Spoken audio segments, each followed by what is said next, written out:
Kasihan.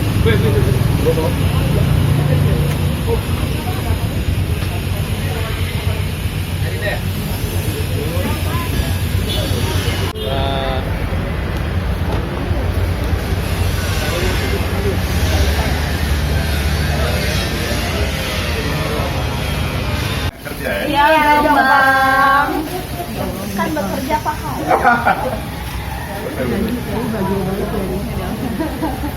HP baru siapa kerja? Luar biasa. 2 juta doang harganya ya Allah. HP baru. Kasnya dia Oh, langsung aja selfie pakai HP baru. Kan gue DLK, jadi gue nggak usah beli.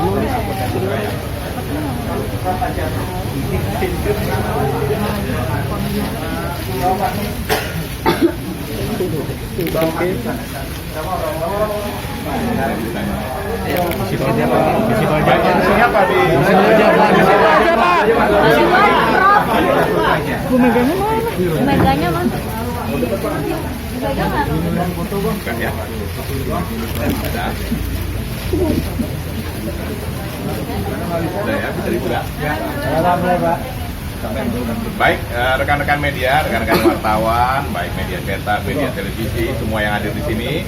Di sini Profesor Mahfud dan juga senior-senior dan juga tokoh-tokoh bangsa ini yang mewakili seluruh kebangsaan datang untuk bertemu Ibu Megawati Soekarno Putri, baik beliau sebagai Ketua Umum Partai maupun beliau sebagai Ketua Dewan Pengarah BPIP dan juga Presiden kelima Republik Indonesia.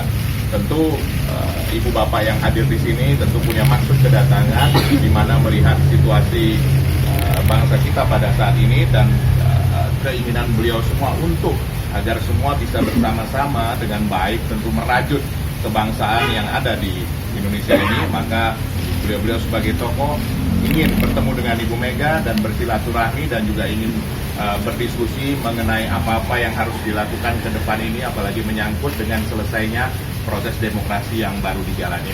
Untuk itu dengan hormat, dengan singkat, Profesor Mahfud sudah memberikan. Majuan Prof, maju Prof. Sini ya. Ya Pak, di situ Pak. Ya. Ya tadi kita ya. Turun lagi. Ya Pak, kelihatan Pak. Ya. Atas sedikit Pak. Jadi kita tadi berdiskusi dengan Bu Mega selaku senior, salah seorang senior yang ikut sekarang mengendalikan negara ini, baik karena sebagai presiden kelima, pemimpin partai terbesar, kemudian juga pemimpin Dewan Pengarah Pengendalian Ideologi, diskusi dengan baik yang banyak sekali yang didapat, tetapi untuk situasi kekinian kita harus melakukan segala persiapan agar pemilu ini bisa selesai dengan baik sesuai dengan tahapan-tahapan konstitusi, tahapan-tahapan hukum yang sudah mengatur. Karena tidak ada jalan lain, tidak ada jalan lain yang bisa dipilih kecuali menurut aturan-aturan hukum yang tersedia.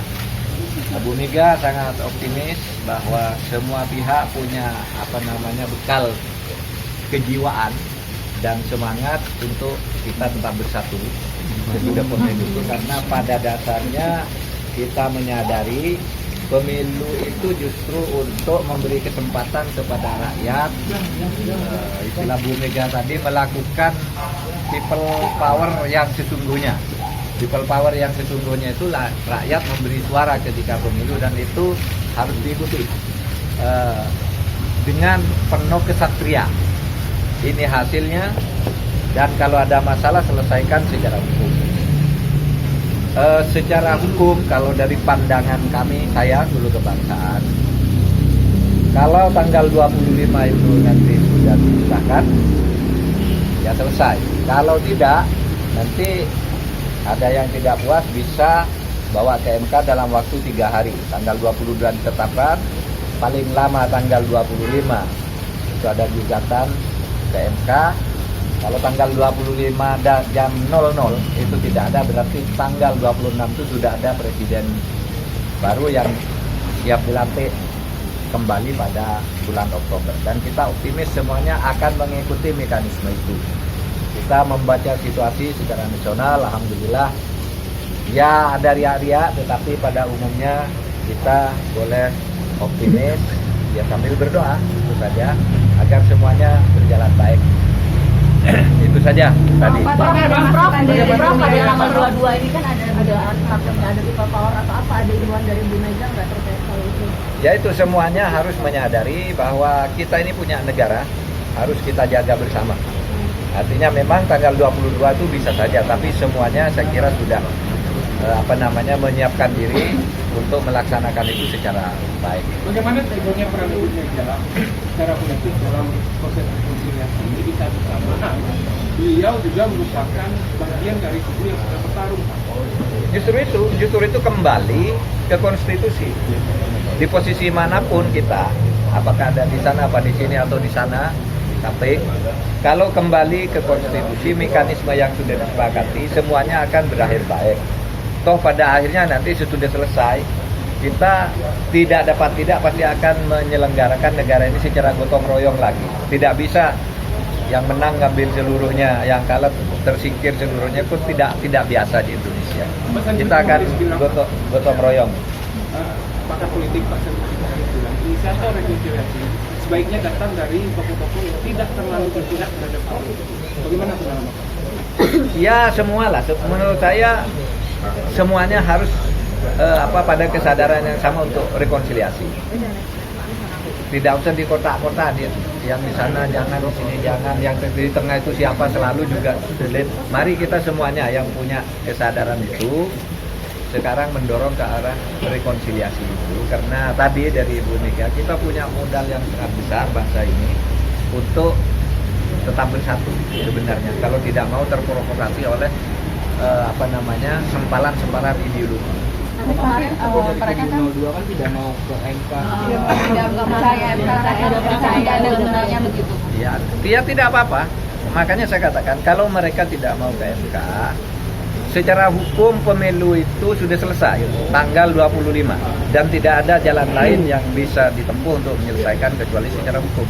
Misalnya ya tanggal 25 ditetapkan, mereka tidak datang, tidak mau tanda tangan berita acara, ya selesai pemilu, hukumnya selesai, tidak ada masalah. Kalau mereka tidak puas, tempuh hukum ke MK. Ke MK nanti tanggal 25 mendaftar paling lambat, sampai tanggal 2 Juni itu di pemeriksaan administrasi, tanggal 2 Juni sampai 28 Juni itu diputus, tanggal 28 Juni apapun putusannya itu sudah selesai, tidak ada jalan lain kecuali jalan hukum. Tapi mereka menerimanya menolak kalau hasil dari proses pemilu, tapi mereka menerima kalau hasil pemilihan legislatif itu gimana? Nah, itu terserah Anda.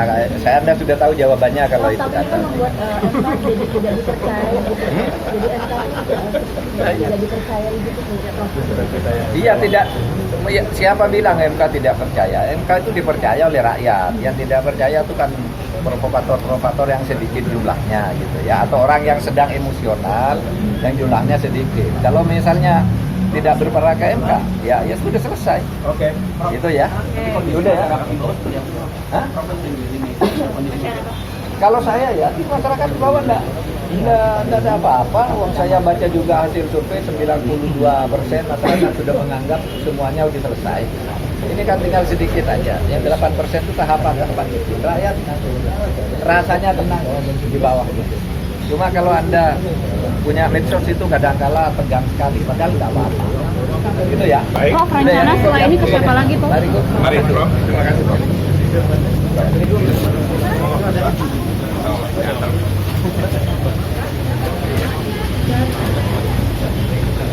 Sehat.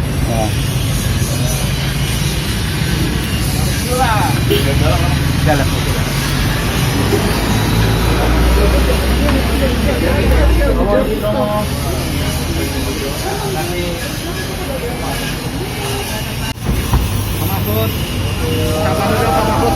Oke, good. Good,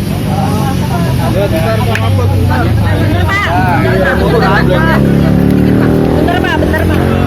Kairi. Taruh Pak. Bentar Pak. Juga jadi pertemuan ini nggak Ini kan dari gerakan Suluh Kebangsaan ya. Kita sudah berkeliling ke semua presiden. SBY sudah, Habibie sudah, tokoh-tokoh ulama ke daerah sudah, sekarang ke Bu Mega untuk pada akhirnya nanti dalam rangka pemilu ini puncaknya ke presiden. Jadi pada saat tapi kita juga berkeliling semua mantan pimpinan negara yang terpilih. Masalahnya tidak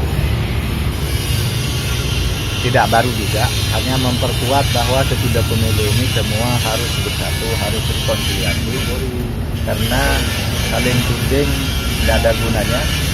Agenda ketatanegaraan harus terus berjalan, presiden harus ada yang terpilih, sehingga tidak ada yang untung kalau masih saling tuding. Sebab itu rekonsiliasi artinya bisa bagi-bagi peran politik secara baik.